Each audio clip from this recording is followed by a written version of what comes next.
D'organes au Kosovo dans les années 90, on apprend que la communauté internationale connaissait à l'époque l'existence de ce commerce, mais fermait les yeux.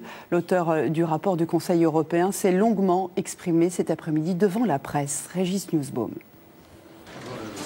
Dick Marty persiste et signe. Il y a bien eu un trafic d'organes au Kosovo. Mais ce qui choque le plus le rapporteur du Conseil de l'Europe, c'est qu'apparemment beaucoup de gens savaient. Ces choses étaient connues de la plupart des services de renseignement des différents pays. C'était connu par des services de police. C'était connu par de nombreuses personnes qui, en privé, vous disaient « mais oui, nous le savons ». Mais pour des raisons d'opportunité politique,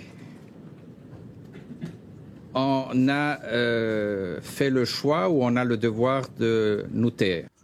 Les faits remontent à la fin de la guerre du Kosovo entre 1999 et 2000.